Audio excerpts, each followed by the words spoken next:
Hello and welcome to Synopsis. My name is Krishna. This lecture is for GS Geography. हालांकि ये जो syllabus है ये geography optional का मैं आपको शो कर रहा हूँ। आपको ये चीज़ पता होनी चाहिए कि स्पेशली क्लाइमेट और ओशियनोग्राफी और इनफैक्ट जो इन्वायरमेंटल ज्योग्राफी है और बायो ज्योग्राफी जीएस में आपको ये सब टॉपिक्स एज सच पढ़ने होते हैं। ये सब नहीं पढ़ना है आपको, लेकिन ये पहली 5 यूनिट्स ऑलमोस्ट पढ़नी। जियोमॉर्फ का काफ़ी पार्ट, नॉट ऑल, क्योंकि जैसे ये है अभी आपका जियो हाइड्रोलॉजी, इरोजन सर्फेस, सब जीएस के टॉपिक्स नहीं है। बट क्लाइमेटोलॉजी और ओशियनोग्राफी में ऐसा कुछ है ही नहीं जो जीएस में आपको नहीं पढ़ना है। तो एनीवेज लास्ट लेक्चर में हम एटमॉस्फेरिक सर्कुलेशन की बात कर रहे थे, यूनिसेलुलर मॉडल की बात की थी। आज हम इसी टॉपिक को एक्सपेंड करेंगे, ट्राई सेलुलर मॉडल। तो इसको मैं एक्सप्लेन करूँगा, बाद में इसके लिए हैंडआउट्स आपको मिल जाएंगे जो भी रजिस्टर्ड स्टूडेंट्स हैं। एक बार हम जरा क्लाइमेटोलॉजी का स्टेटस देख लेते हैं, क्या क्या होगा। टेम्परेचर पढ़ चुके हैं हम, टेम्परेचर बेल्ट वगैरह सब कुछ पढ़ चुके हैं। प्रेशर बेल्ट, टेम्परेचर की बेल्ट नहीं होती हैं, आइसोथर्म होते हैं, पढ़ चुके हैं। प्रेशर बेल्ट नेक्स्ट लेक्चर में आएगा, उसके लिए पहले सर्कुलेशन पढ़ना जरूरी है।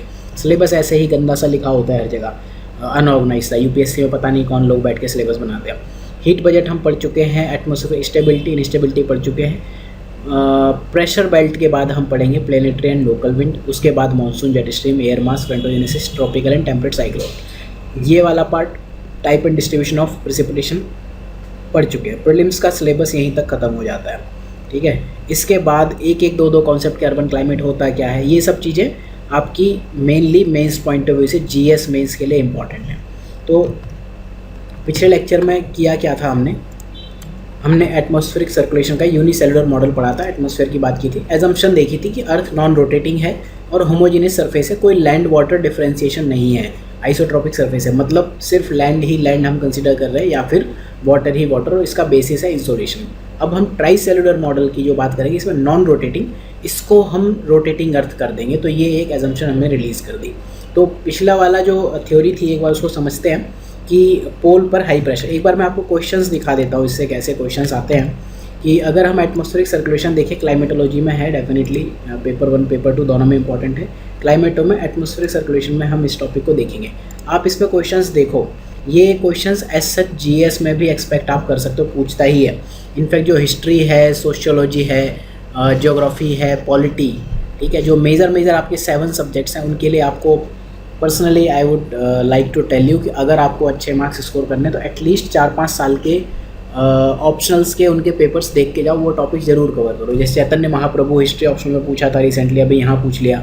ज्योग्राफी में करंट्स पूछता है, अभी यहाँ पूछ लिया जीएस में, ठीक है। तो इन सब्जेक्ट्स का मेनली ये 4 सब्जेक्ट्स जो मेन हैं, इन 4 सब्जेक्ट्स को आप देखो। इन्वायरमेंट भी आप देखोगे पूरा ज्योग्राफी का ही पार्ट है। तो अगर आप ये क्वेश्चंस देखो एटमॉस्फेरिक सर्कुलेशन मॉडल से, तो हमेशा ट्राई सेलुलर मेरिडोनियल सर्कुलेशन पूछा है। ट्राई सेलुलर बता दो, मेरिडोनियल पे मैं आता हूँ अभी क्या है।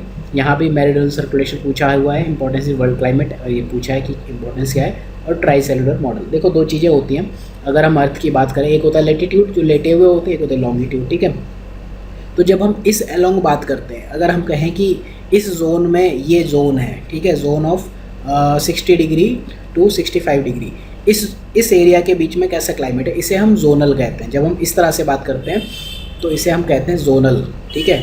और जब हम ऐसे बात करते हैं इस तरह से कि ग्रीनविच लाइन के अलोंग क्या आपका वो है, क्या बोलेंगे, क्लाइमेट है, इसको हम इस तरह की स्टडीज़ को हम मेरिडोनियल बोलते हैं। MERI ये वाला मेरिडोनियल है। तो ट्राई सेलुलर मॉडल आपको समझ में आएगा कि कहीं ना कहीं हम ये इस तरह की चीज़ें की बात करते हैं। ये यूनिसेलुलर मॉडल है, ट्राई सेलुलर में 3 सेल हो जाते हैं। तो आप ये देखोगे जो सर्कुलेशन है वो इक्वेटर से पोल की तरफ कैसे जा रहा है, तो यही हम समझेंगे। तो इन क्वेश्चंस के लिए आपको प्रिपेयर्ड होना ही चाहिए। तो एक बार देखते हैं, पहले यूनिसेलुलर मॉडल थोड़ा सा समझते हैं कि हुआ क्या था उसमें। हमने ये कहा था कि 2 चीज़ें हमने डिफाइन करने की कोशिश की थी। एक था थर्मली इंड्यूस्ड, एक था डायनेमिकली इंड्यूस्ड। थर्मली मतलब जो डायरेक्ट सन के इंसोलेशन से, सूरज की गर्मी से डायरेक्टली, या गर्मी से या सर्दी से, उससे जो इम्पैक्ट हो रहा था। और डायनेमिकली जो मतलब कोई और फैक्टर्स काम कर रहे थे अदर देन टेम्परेचर। तो हमने कहा कि जो पॉइंट नंबर 1 पोल है और पॉइंट नंबर 2 इक्वेटर, ये आपके थर्मली इंड्यूस्ड है। यहाँ पर क्या है कि हाई टेम्परेचर है, लो प्रेशर है, ठीक है। क्योंकि हाई टेम्परेचर है, लो प्रेशर क्यों होगा, PV and RT वो सब चीज़ें मैं आपको समझा चुका हूँ, लास्ट लेक्चर देख लेना। यहाँ आपको आई बटन में इसका लिंक मैं अभी शो कर दूँगा, ठीक है। यहाँ पर आपका लो टेम्परेचर है, हाई प्रेशर है, तो नॉर्मली विंड हाई से लो की तरफ जाएगी, फिर यहाँ पे जाके अपलिफ्ट होगी, राइज करेगी, यहाँ पर एक्यूमुलेट होगी, तो यहाँ हाई प्रेशर होगा, डाइवर्जेंस होगा, यहाँ ये कन्वर्जेंस यहाँ से भी हो रहा है। ये सपोज अगर नॉर्थ पोल है, साउथ पोल है, तो यहाँ से सेम चीज़ हो रही है। तो इस तरह का ये एक लूप बन जा रहा है। यहाँ फिर आके इधर एयर कहीं से आ रही है, तो यहाँ पे आके रेरिफाइड हो रही है, इस तरह से लूप चल रहा है। तो इसको हम कहते थे हेडली सेल। बट यहाँ पे क्या था, हमने दो चीज़ें कंसिडर नहीं की थी, frictional force that is not equal to zero in इस मॉडल में, और दूसरी कि अर्थ इज़ रोटेटिंग, वो हमने इसमें इग्नोर कर दिया था। अर्थ अगर रोटेट करती है तो एक अलग तरह का फोर्स आता है, कोरियोलिस फोर्स। तो इस लेक्चर में हम कोरियोलिस फोर्स को भी समझेंगे, जहाँ नीड पड़ेगी वहाँ समझ लेंगे। तो इसमें हम अब ट्राई सेलुलर मॉडल में, जो ये यूनिसेलुलर हेडली मॉडल भी कहते हैं, इसको ट्राई सेलुलर मॉडल को हम फेरल मॉडल भी कहते हैं। तो ये जो नॉन रोटेटिंग अर्थ है, इस एजम्पशन को हम रिलीज़ करते हैं कि अब यहाँ पर हम रोटेटिंग अर्थ मानते हैं। बाकी ये लैंड वाटर डिफरेंशिएशन अभी भी हम नहीं ले रहे हैं, होमोजेनियस सरफेस है। इसकी वजह से क्या इश्यूज़ आएंगे उसको हम इवैल्यूएशन में देख लेंगे कि क्या इश्यूज़ हैं। तो ट्राई सेलुलर मॉडल की बात करने से पहले हम एक बार क्विक रिवीजन करके ये देखते हैं कि जो हमारा यूनिसेलुलर मॉडल था, ये पूरा जो कॉन्सेप्ट है, पहले यूनिसेलुलर मॉडल का समझते हैं। इसको पहले हम इस तरह से देखते हैं, यही सेम चीज़ इधर से हम 3D में करने की कोशिश कर रहे हैं। ठीक, तो यहाँ पर ये तो ट्रोपोपॉज है, तो आपको ये पता है कि ट्रोपोपॉज से जस्ट पहले तक जाते हैं ये ट्रोपो, इसके ऊपर भी जाता है इस एरिया में। सपोज़ ये ट्रोपोपॉज है, यहाँ पे आके आपका रुक गया, तो इस जोन में यहाँ भी कुछ एयर चली जाती है। उसकी वजह से क्या होता है वो हम अगले लेक्चर में देखेंगे। वहाँ पर आपका जो ग्लोबल सर्कुलेशन और भी है वो इससे रिलेटेड है। वो कैसे रिलेटेड है उनको हम देखेंगे। मेनली जो जियोस्ट्रॉफिक विंड्स होती हैं, ठीक है, जो फुल ग्लोब को कवर करती हैं, वो उनसे बनती हैं। फिलहाल हम यहीं तक की बात कर रहे हैं कि यहाँ पर अपलिफ्टमेंट हुआ, क्योंकि यहाँ ज़्यादा ऊंचाई तक होता है, इसलिए ट्रोपोपॉज की हाइट ज़्यादा है या ट्रोपोपॉज की हाइट कम है। तो यहाँ आया, यहाँ पोल से यहाँ तक एयर आती है, यहाँ अपलिफ्ट होती है, यहाँ जाती है, यहाँ पे नीचे आ जाती है। तो यही वो मॉडल है एग्जैक्टली। ये मैं आपको क्या बता रहा हूँ, ये जो फिगर है और ये फिगर है, दोनों सेम फिगर है। ये वाला मॉडल मैंने अर्थ के ऊपर बता दिया। अर्थ यहाँ पर ये अर्थ है, ये वाला, ये अर्थ सरफेस है ऐसे, ठीक है। तो ये इक्वेटर हो गया, ये पोल हो गया। तो इस तरह से इसको हमने अर्थ में यहाँ रिप्लेस करके देख लिया। अब इसको थोड़ा समझने के लिए, अगर नहीं इस तरह से करोगे तो आपको समझ नहीं आएगा, ठीक। इसी चीज़ को, अर्थ को हमने थोड़ा इस तरह से फ्रंट व्यू के बदले फ्लैट व्यू, साइड व्यू हम देखने की कोशिश कर रहे हैं। तो ये कैसे है, इक्वेटर पर राइज कर रहा है, ट्रोपोपॉज तक जा रहा है, यहाँ आके इस तरह से ये आपका मॉडल चल रहा है, इक्वेटर टू पोल। इसी को हम वापस से एक इस तरह का व्यू समझते हैं, यहाँ देख रहे हैं इसी चीज़ को। ये तो एक्चुअली आपका सिर्फ यहाँ से इस पॉइंट से थोड़ी आ रहा है, यहाँ से भी राइज हो रहा है, यहाँ से भी राइज हो रहा है, सब जगह से राइज हो रहा है। एक्चुअल में 3D में वर्क कर रही है चीज़ें, ठीक है। अर्थ एक ऐसी चीज़ है, और अगर आप इसको 3D देखोगे तो कुछ ऐसे दिखेगा, ठीक है। तो यहाँ से भी राइज हो रहा है, इट इज़ लाइक दिस, ऐसे जा रहा है, यहाँ भी ये बन रहा है, यहाँ भी बन रहा है, लाइक दिस। तो इस चीज़ को हम सामने से देखते हैं कि इक्वेटर से यहाँ ये पोल से आइए, ये जो नीचे वाली डॉटेड लाइन है दिस इज़ ग्राउंड सर्कुलेशन, और जो आपकी ये पूरी बनी हुई लाइन है दिस इज़ एलोफ्ट, एलोफ्ट मतलब ऊपर का। तो ये पोल से यहाँ आई, यहाँ राइज हुआ, ये वाला अपलिफ्टमेंट हुआ, ये आई है, ये अपलिफ्टमेंट हुआ, यहाँ पर चली गई पोल तक, और यहाँ राइज। तो ये वाले मॉडल को ही हमने यहाँ देख लिया। तीनों एक ही चीज़ें समझने के लिए ये ज़रूरी है, क्योंकि अभी हम कोरियोलिस फोर्स का इम्पैक्ट समझेंगे, वहाँ इसके थ्रू या इसके थ्रू नहीं समझा जा सकता, या ऊपर वाले फिगर के थ्रू नहीं समझा जा सकता। तो ये तो हुआ यूनिसेलुलर मॉडल। लेकिन अब क्या हुआ, व्हाट हैपेंड नाउ, यहाँ एक कट हो गया था, तो मैं आपको बताता हूँ नीचे फिर से। अब क्या हुआ कि जो ये आप कह रहे हो विंड इक्वेटर से पोल तक जाती हैं, ये रियल में वहाँ तक पोल्स तक पहुँच ही नहीं पाती हैं। दो फैक्टर्स काम करते हैं, एक फैक्टर है आपका कोरियोलिस फोर्स, दूसरा फैक्टर है फ्रिक्शनल फोर्स। ये लेक्चर डेलिबरेटली मैंने हैंड रिटन बनाया है, इसके हैंडआउट्स आपको मिलेंगे, बट ट्राई करो कि इसको आप इसी तरह से जो मैं समझा रहा हूँ लिखने की कोशिश करो, अदरवाइज़ नहीं समझ में आएगा। और ये लेक्चर समझ लिया तो ज्योग्राफी समझ ली, नहीं समझा तो ज्योग्राफी नहीं ही समझ में आएगी। कुछ कर लो, एटलीस्ट क्लाइमेटोलॉजी नहीं समझ में आएगी, अब कुछ भी कर लो, ठीक है। तो होता क्या है कि यहाँ से यहाँ विंड जाना स्टार्ट की थी, मेरिडोनियल में जा रही, जोन में तो जा ही नहीं रही है, ठीक है। लेकिन ये कुछ रीजंस की वजह से इक्वेटर से पोल तक नहीं पहुँची। ये जो डिस्टेंस है अराउंड 30 to 100 किलोमीटर है, ठीक है, 6400 किलोमीटर डाया होता है, तो इतनी दूरी इसने नहीं तय की। वाई, तो कुछ चीज़ें हुई थी। एक हुआ था कोरियोलिस फोर्स आया एक्शन में, उसने क्या किया कि इसकी डायरेक्शन डिफ्लेक्ट कर दी। कोरियोलिस फोर्स क्या करता है, आप यहाँ दो चीज़ लिख दो कि नॉर्दर्न हेमिस्फेयर में अगर जा रहे हो तो जो भी आपका सर्कुलेशन है एनीथिंग, वहाँ पे डिफ्लेक्शन होता है, DEFLECTION, डिफ्लेक्शन होता है राइट हैंड साइड को डिफ्लेक्ट कर रहा है। सपोज आपका नॉर्थ पोल की मैं बात करूँ, ठीक है, अगर विंड यहाँ से यहाँ जा रही थी तो राइट साइड क्या हुआ इसका, राइट साइड ये हुआ, ठीक है। अगर विंड यहाँ से पोल से हाई, पोलर हाई है ना, तो ग्राउंड लेवल पे विंड ऐसे आनी थी, लेकिन राइट साइड इसका क्या हुआ, ये ऐसे हो गया, ठीक है। तो कोरियोलिस फोर्स की वजह से हो जाता है ऐसा डिफ्लेक्शन। साउदर्न हेमिस्फेयर में क्या है जो डिफ्लेक्शन है, that is left hand side, ठीक है। तो अगर हम इसको ऐसे करने की कोशिश करें, पोल से अगर विंड आ रही थी, यहाँ जा रहा है, तो लेफ्ट हैंड साइड इसका क्या हुआ, ये हुआ। 1, 2, 3 मूवी देखिए ना, आपका लेफ्ट की मेरा लेफ्ट, उसमें कन्फ्यूज़ मत हो जाना, मैं बहुत कन्फ्यूज़ होता हूँ। तो ये चीज़ समझ लो, नॉर्थ हेमिस्फीयर याद कर लो, साउदर्न हेमिस्फीयर में उसका उल्टा होगा।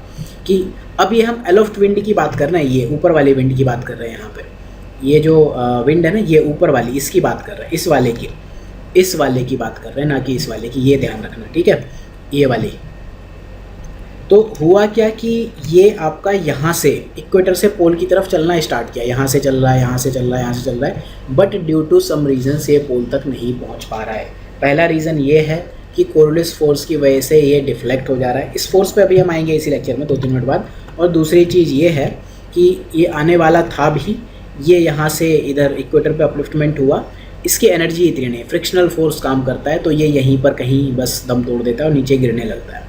ये 2 फैक्टर्स हैं जिसकी वजह से वो पोल पर नहीं पहुँच पाता है, ठीक है। साथ में जो ये विंड यहाँ से चली थी, हाई पोलर हाई है, इक्वेटोरियल लो, यहाँ से चली थी, आइडियली यहाँ तक जाना था, लेकिन ये कोल्ड विंड है, ठीक है, बहुत ज़्यादा ठंडी है। अब ये धीरे धीरे आई फ्रिक्शन की वजह से, यहाँ भी फ्रिक्शन चल रहा है, यहाँ भी फ्रिक्शन चल रहा है, तो यहाँ इसकी वार्मिंग होने लगती है, तो यहाँ ये भी अपलिफ्ट करने लगेगी। तो ये 2 चीज़ें हो रही हैं। अब एक चीज़ आप ध्यान रखना, ये थर्मली इंड्यूस्ड था, ये थर्मली इंड्यूस्ड था, ये भी डायनेमिकली इंड्यूस है, ये डायनेमिकली है। तो यहाँ पर फ्रिक्शन फोर्स काम कर रहा है, यहाँ फ्रिक्शनल फोर्स काम कर रहा है। कोरियोलिस फोर्स अभी तक हमने नहीं देखा, ठीक है। यहाँ एनर्जी लूज़ होने की वजह से ये इसका जो कूल होके विंड नीचे गिर रही है, और यहाँ एनर्जी इसको मिल रही है ज़मीन पर फ्रिक्शन की वजह से, घर्षण कहते हैं फ्रिक्शन, इसकी वजह से एनर्जी इसकी इंक्रीज़ हो रही, तो यहाँ अपलिफ्टमेंट होने लगा, यहाँ तक पहुँचा ही नहीं। तो अभी एक कोरियोलिस फोर्स क्या है, एक बार ये समझते हैं।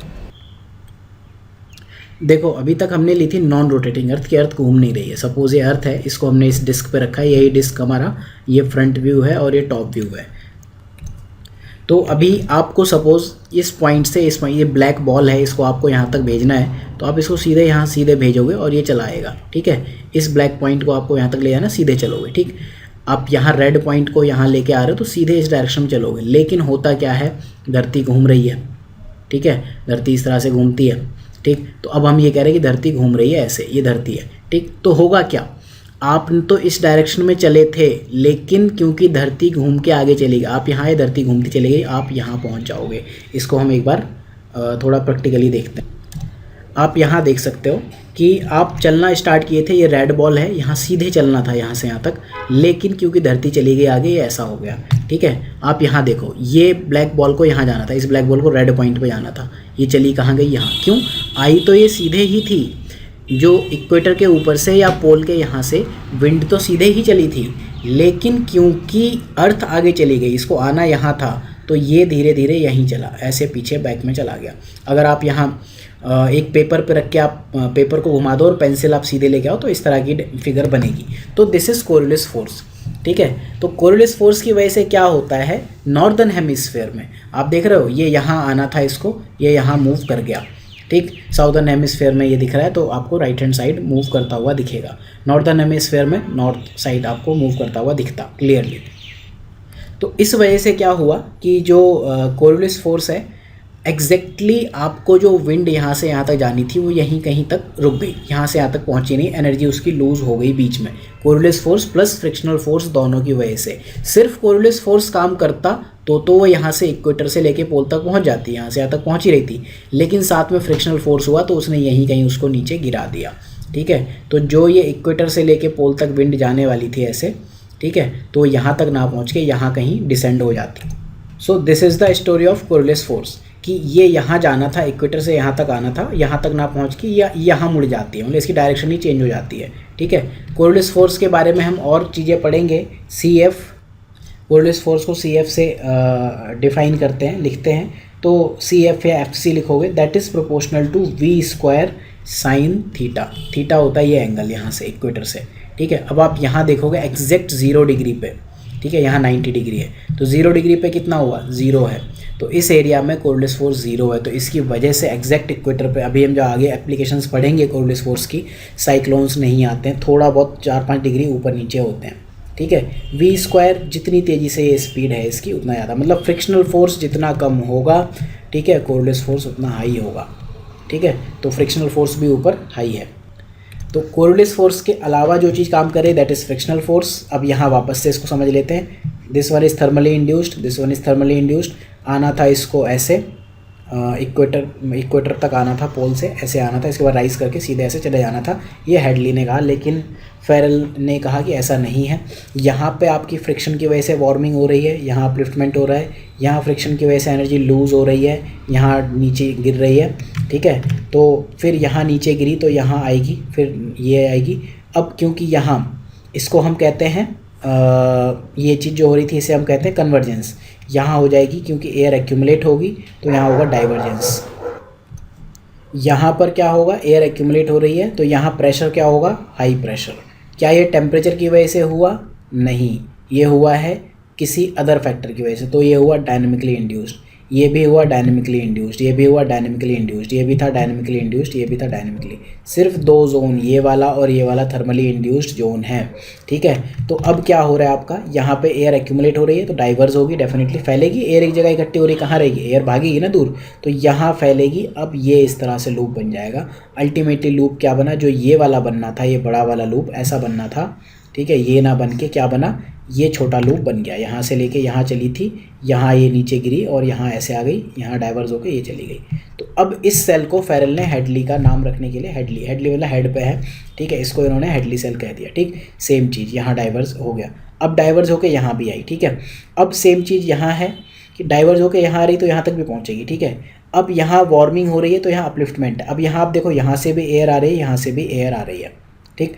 तो अब जो ये एयर है ये फिर क्या होगा, एक्यूमुलेट हो रही हैं। यहाँ डाइवर्जेंस थी, यहाँ हो रही है आपकी कन्वर्जेंस, ठीक है। तो कन्वर्जेंस अगर हो रही है तो क्या होगा, यहाँ अपलिफ्टमेंट होगा। जो काम यहाँ इक्वेटर पे हो रहा था, यहाँ से एयर आके यहाँ से एयर आ रही थी यहाँ, तो यहाँ टेम्परेचर की वजह से अपलिफ्ट हो रही थी, यहाँ प्रेशर की वजह से, तो ये भी आपका डायनेमिकली इंड्यूस्ड है। यहाँ कन्वर्ज होकर ऊपर आई, अब ऊपर आएगी तो क्या होगा, यहाँ वापस से डाइवर्स होना शुरू हो जाएगी। तो अब आप यहाँ इजीली लिख सकते हो कि पॉइंट नंबर 5, 6, 7, 8 पे लो प्रेशर हाई प्रेशर, आप कमेंट सेक्शन में बता देना अगर आप रेगुलर व्यूअर हो ज्योग्राफी के, ठीक है।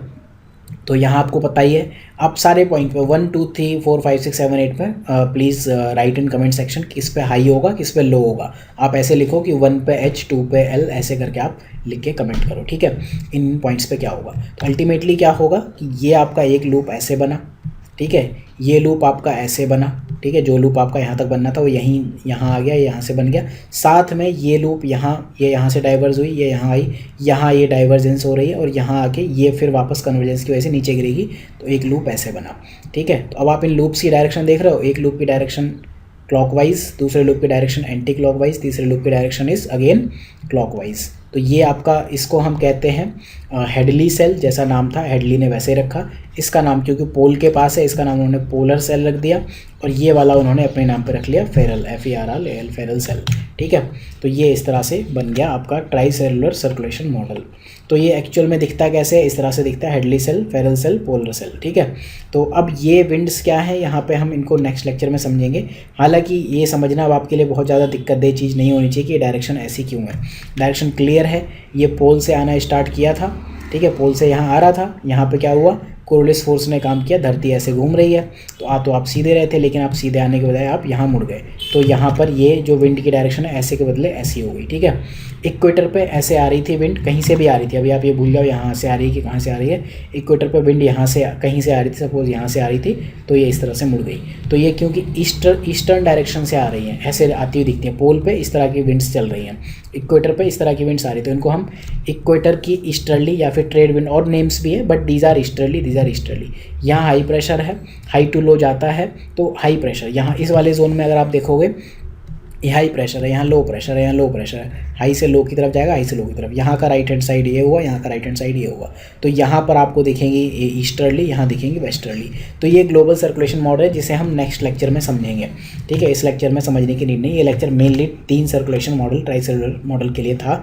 जो इनकी हाइट्स है, अगर आप ये देख पाओ, तो जो इनकी हाइट्स हैं वो एज़ पर ट्रोपोपोज के अकॉर्डिंग है। ये इसकी हाइट सबसे कम होगी, ट्रोपोपोज ऐसे ही है ना, ठीक है, इसकी हाइट सबसे ज़्यादा, ट्रोपोपोज ऐसे है, सॉरी, ठीक है, इस तरह से, ठीक। तो इसकी इस वाले की हाइट सबसे ज़्यादा होगी, इसकी कम होगी, इसकी सबसे कम होगी। तो ये इस तरह से दिख रहा है। अब इस मॉडल का इवैल्यूएशन करते हैं कि जब भी कोई इम्प्रूवमेंट होते हैं तो क्या इम्प्रूवमेंट उस मॉडल ने की है, इस मॉडल ने। तो जो 7 प्रेशर बेल्ट सिस्टम है कि ये हाई लो, ये वाला हम नेक्स्ट लेक्चर में देखेंगे। ये यहाँ पर लो प्रेशर है, यहाँ हाई है, यहाँ लो है, ये क्या नौटंकी है।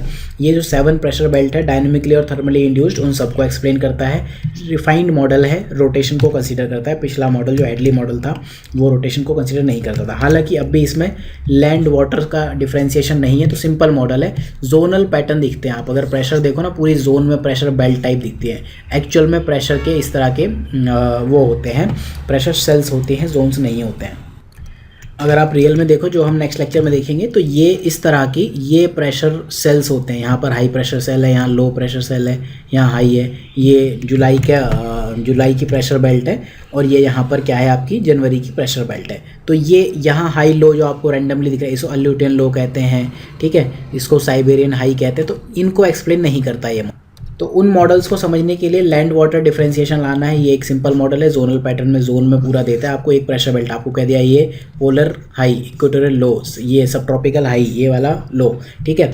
तो रियलिटी में लैंड वाटर डिफरेंस क्रिएट करता है।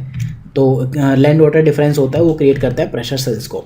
साथ में अगर ये प्लेनेटरी विंड्स को देखो तो ये इसको बहुत अच्छे से एक्सप्लेन करता है। Trade wind, westerly, polar easterly. Trade wind मतलब इक्वेटोर पे जो इक्वेटोरियल ईस्टर्ली है उनको हम ट्रेड विंड्स कहते हैं। लेकिन ये क्या नहीं एक्सप्लेन करता है, रीजनल या लोकल विंड, मानसून को नहीं एक्सप्लेन कर पाएगा, माउंटेन वैली ब्रीज को नहीं एक्सप्लेन कर पाएगा, ट्रॉपिकल टेम्परेट साइक्लोन्स को नहीं एक्सप्लेन कर पाएगा। ये इक्वेटोरियल वेट कंडीशंस को एक्सप्लेन कर देता है कि सब ट्रॉपिकल हॉट डेजर्ट्स हॉट क्यों हैं, साइबेरिया की कंडीशन को एक्सप्लेन कर देगा। लेकिन जो ट्रॉपिकल ग्रासलैंड है, टेम्परेट ग्रासलैंड है, ब्रिटिश टाइप क्लाइमेट है, वहाँ वेरिएशंस है हायर मिडिल लैटिट्यूड में, उनको नहीं एक्सप्लेन करता है। रॉसबी वेव्स को भी एक्सप्लेन नहीं करता। तो इतना आप अगर आप जीएस में लिख दोगे that is more than enough, और ऑप्शनल में भी लिख दोगे तो that is more than enough. तो इतना सफिशिएंट है, आप इन तीनों क्वेश्चंस का आंसर अटेम्प्ट कर सकते हो। इनफैक्ट फॉर जीएस ऑल्सो मैं चाहूँगा कि जीएस के लिए भी आप ऐसे आंसर्स लिखो, पूछ रहा है लगातार क्योंकि ऐसे क्वेश्चन जीएस में। So this lecture was part of, अगर आप कोर्सेज में देखो जनरल स्टडीज़ कोर्सेज में, ये आपको प्रीलिम्स क्लासरूम का भी लेक्चर है और जीएस मेंस क्लासरूम का भी लेक्चर है। इनमें आप ज्वाइन करना चाहो तो ज्वाइन कर सकते हो। अपार्ट फ्रॉम दैट ये ऑप्शनल क्लासरूम, उसमें ज्योग्राफी ऑप्शनल क्लासरूम का लेक्चर है, लेवल 1 का लेक्चर है। ऑल्दो लेवल 1 और लेवल 2 का ये लेक्चर ऑलमोस्ट सेम रहने वाला है। इसका जो टेलीग्राम ग्रुप है, ये टेलीग्राम ग्रुप का अगर आप देखो साइन GEOG ज्योग्राफी, यहाँ पर आपको काफ़ी सारा फ्री मटेरियल मिलता है। साथ में GEOL that is for geology, तो वो भी आपको मिल सकते हैं बहुत से मटेरियल्स, आपको ये ग्रुप्स ज्वाइन करने हैं। सिनॉप्सिस IAS का जो ये टेलीग्राम चैनल है that is recently created sign IAS, तो आप इस चैनल को भी ज्वाइन कर सकते हो। सो thank you for watching. Optional के लिए हम लोग मिलते रहेंगे लगातार, और ऑप्शनल का जो मेरा टारगेट है, जो मोस्ट इंपॉर्टेंट टॉपिक्स हैं जो मैं पढ़ाने वाला हूँ पेपर 1 के स्पेशली, और पेपर 2 के जो अच्छे टॉपिक्स हैं वो हम प्रीलिम्स से पहले ख़त्म कर लेंगे। जो एवरेज टॉपिक्स हैं उनको दूसरी फैकल्टीज़ पढ़ा सकती हैं, उनमें कोई ऐसा बड़ा इशू नहीं है। So thank you for watching this lecture, have a good day और please stay at home. Thank you.